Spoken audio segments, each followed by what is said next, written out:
Quel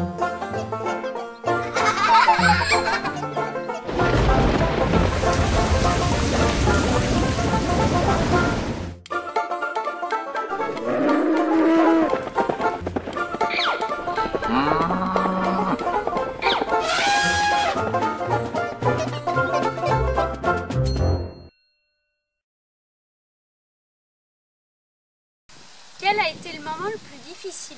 La série de pannes de vélo. On a eu des problèmes avec le vélo. Moi ça ne me dérange pas du tout d'aller, s'il faut monter en haut de montagne, pas de problème. Pédaler sur des petites routes toutes pourries, pas de problème. Il était à peu près 5h30, la nuit elle est tombée. Et là le garde-boue s'est complètement déchiqueté dans tous les sens. Mais pédaler quand le vélo n'avance pas parce qu'il y a un problème au vélo et qu'on n'est pas capable de le réparer, là c'était un peu difficile. J'ai eu assez peur, en plus au début personne venait nous aider, donc je me suis sentie très seule. Quel a été votre meilleur souvenir? Merci Center de passer la soirée avec les garçons qui étaient vraiment très attachants. Les petites routes, on était sur le bord des plages paradisiaques, c'était quand même assez sympa. On longeait des allées bordées de cocotiers. Vraiment un bel échange. Et puis on a aussi bien rigolé tous ensemble. Quand on avait envie de faire une petite pause, on avait juste à poser le vélo puis à aller se baigner. L'eau était peut-être un petit peu trop chaude. C'était avec un de mes meilleurs moments aussi, c'était avec Peck, qui a vécu à La Rochelle, qui nous a accueillis chez lui, qui nous a fait découvrir toute sa ville et qui parlait français. Du coup on a pu vraiment lui poser toutes nos questions sur la Thaïlande, chose qu'on n'arrivait pas forcément à faire jusque-là. Quel est le moment de la journée que vous préférez? Le petit déjeuner. La pause de 10 heures. C'est un moment où on est rassuré. On a déjà bien avancé, il fait encore assez frais. Souvent on se pose dans des petits endroits assez sympas où les gens sont assez surpris de nous voir. Tout le monde est détendu et où on échange vraiment. Ou alors on se pose en pleine nature. C'est un moment où on peut vraiment se reposer, bien parler, échanger sur nos sentiments de la veille. Et puis faire tout un tas de plans pour la journée aussi. Et quand on ouvre les mails et qu'on voit qu'on a des mails d'enfants qui nous écrivent pour nous dire qu'ils vont faire des actions solidaires avec leur famille ou avec leur maîtresse. Alors quel est le moment de la journée que j'aime le moins? Quand on commence à chercher un endroit où dormir, quand la lumière commence à baisser, c'est un moment pas facile pour moi parce que on ne sait pas où on va dormir, on ne sait pas chez qui. On ne sait pas comment les gens seront. C'est le moment de la douche. La découverte de la douche et des toilettes qui est souvent un petit peu décevante par rapport aux douches et aux toilettes qu'on a en France. Plein de moustiques dans les douches et donc du coup on se fait piquer de partout. Quelle image est-ce que vous gardez de la Thaïlande? Des gens très souriants et hyper généreux. Puis la gentillesse des gens. Des gens qui s'arrêtaient en voiture pour nous donner de l'eau. Des bananes, des noix de coco.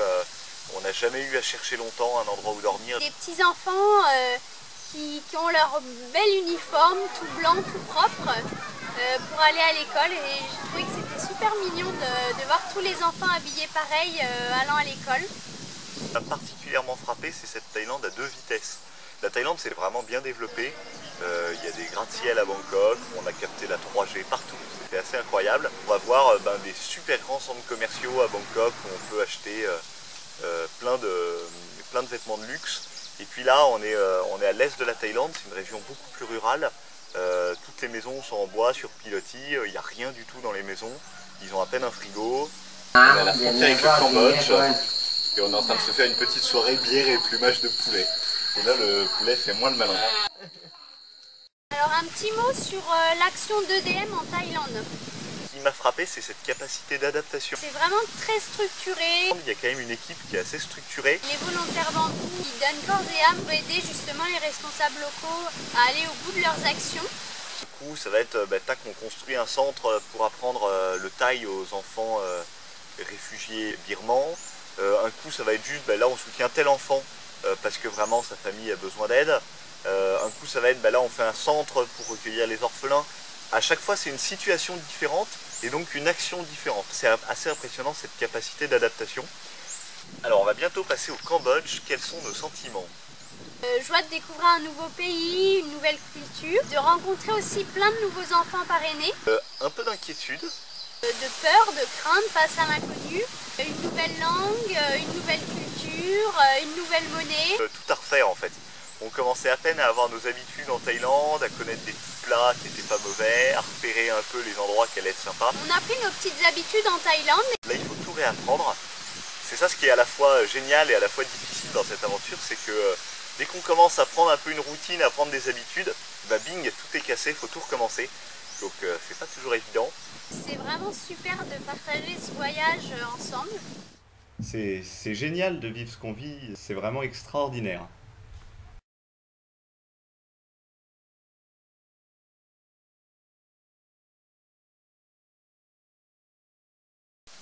Quel a été le moment le plus difficile?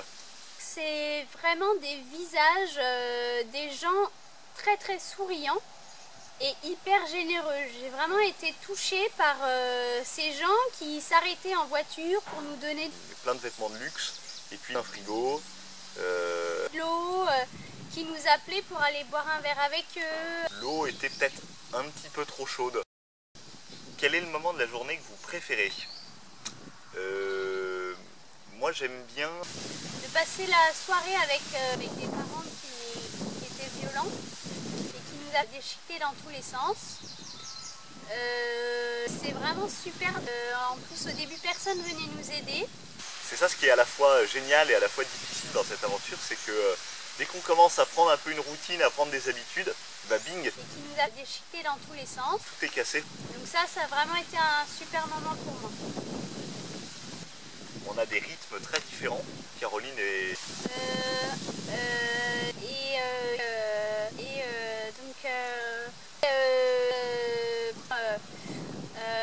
Moi je suis...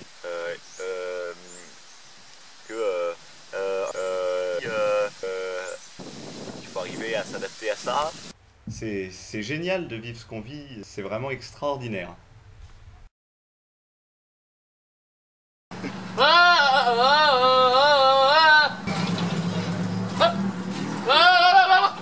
Donc voilà, Carrefour la chèvre. La chèvre. Je sais quand je parle Carrefour. La chèvre qui ne savait pas bêler. La preuve. Et tu peux faire un peu Carrefour. Tu te calmes Carrefour, sinon je t'envoie au rayon boucherie.